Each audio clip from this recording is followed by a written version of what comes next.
ভাই আপনি জানেন আজকে যে আমি এই কাজগুলো করতেছি না শুধুমাত্র এই গেমটা খেলার জন্য। তখন আমি সেই ছেলেটাকে বললাম, কি বলো তুমি, এই গেম খেলার লাগে এত পরিশ্রম করতেছো তুমি? তখন সেই ছেলেটা বলল, শুনুন তাহলে আমার পুরো ঘটনা। আমার বাবাই মানুষের বাসায় কাজ করে, সেই কাজ করে যে টাকা পায় তা দিয়ে আমাদের কোনো মতো টেনে টুনে দিন চলে যায়। তো তারপর আমার আব্বাই একদিন কাজে গেছিল, আর এরপর একটানা পর 20 দিন পর আমাদের বাড়িতে আসে, কেননা এই কয়দিন অন্য এলাকায় গিয়ে ধান লাগাইছে। কিন্তু এবার আসার সময় কই থেকে জানি একটা ফোন নিয়ে আইছে, আর সেই ফোনটা নাকি 3000 টাকাতে বন্ধ হয়ে গেছে।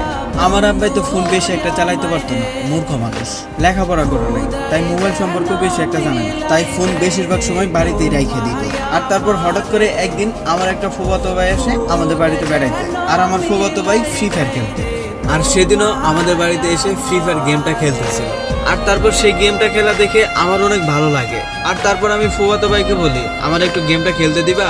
তখন আমার ফুফাতো ভাই বলল, না না তুমি এই গেম খেলতে পারবে না, উল্টা আমারে মাইনাস খাওয়াইবা। তখন আমি ফুফাতো ভাইরে বললাম, আমাদের ঘরে একটা ফোন আছে, আমি কি ওইটাতে খেলতে পারবো? তো তারপর আমার ফুফাতো ভাই বলল, কই নিয়ে আসো তো দেখি।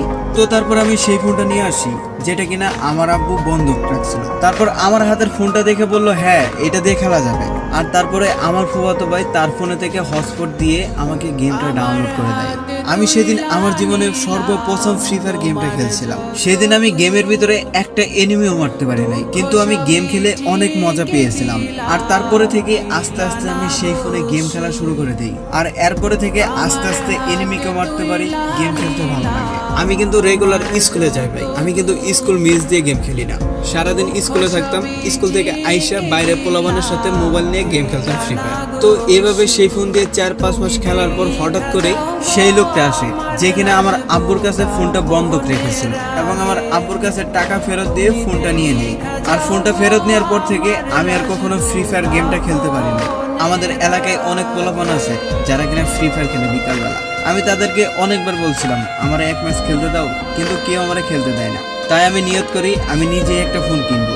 আর তারপরে আমাকে স্কুলে যাওয়ার জন্য যে টাকাগুলো দিত টিফিন খাওয়ার জন্য, আমি সেই টাকাগুলো না খেয়ে জমিয়ে রেখেছি। আর তারপরে হঠাৎ করে আমি এদিক দিয়ে একদিন যাচ্ছিলাম, হঠাৎ করে একটা লোক আমাকে বলল, বাবা আমার গাড়িতে কটা ইট তুলে দাও, আমি তোমার কিছু টাকা দিব না, কিছু কিনে খেয়ে। তো তারপর আমি সেই লোকটার কথা শুনে দীর্ঘ 2 ঘন্টা ইট ভরে দেই তার গাড়িতে। আর তারপর সেই লোকটা কাজ শেষে আমার হাতে 100 টাকা দেয়, আর বলে, বাবা এটা দিয়ে তুমি কিছু কিনে খেয়ে। আমার জীবনের সর্বপ্রথম ইনকাম ছিল এই 100 টাকা, আর ওই 100 টাকাও আমি জমিয়ে রাখছিলাম একসাথে। আর তারপরে থেকে আমি সময় পেলেই চলে আসতাম এই ইট খোলায়। আর তারপরে মানুষের ছোটখাটো কাম করে দিই, 50 টাকা 100 টাকা করে পাই। আর এই 50 টাকা 100 টাকা করে জমিয়ে জমিয়ে নিয়ত করতেছি আমি একটা ফোন কিনবো।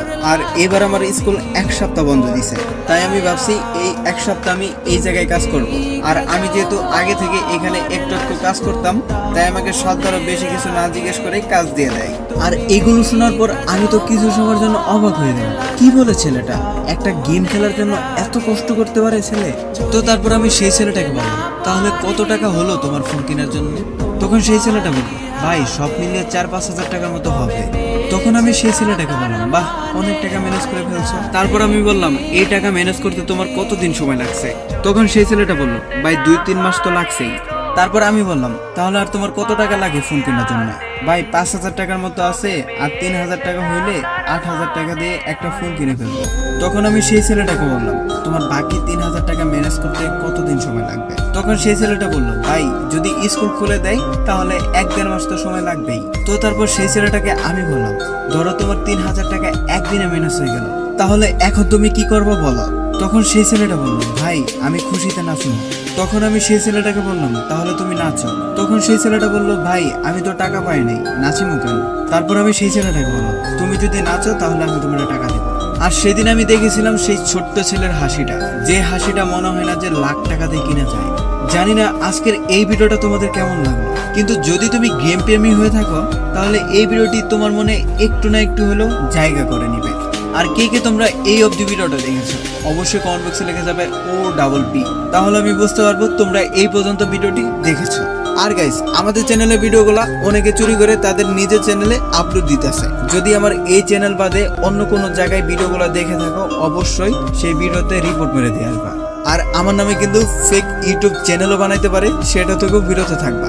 আর হ্যাঁ, আমার ভিডিও যদি তোমাদের চ্যানেলে আপলোড করতেই চাও তাহলে অবশ্যই আমরা ট্যাগ করবা, মেনশন করবা, প্লাস আমার চ্যানেলের লিংক ভিডিও ডিসক্রিপশন বক্সে এবং পিন কমেন্টে দিয়ে দিবা। অযথা ভয়েস এডিট করে আপলোড দিও না, কপিরাইট স্ট্রাইক খাইবা। আমি চাই না কারো স্বপ্নের চ্যানেল আমার জন্য নষ্ট হোক। যদি তোমরা আমার ভিডিও চুরি করে বাধ্য করো তাহলে আমার কিছু করার নাই। তো এই ছিল আজকের ভিডিও। তো সবাই ভালো থাকো এবং আশেপাশের চারিপাশ ভালো রাখো। ভিডিওটি ভালো লাগলে ভিডিওটিতে লাইক করে দিও, চ্যানেলটিতে নতুন হলে চ্যানেলটি সাবস্ক্রাইব করে দিও। আল্লাহ হাফেজ।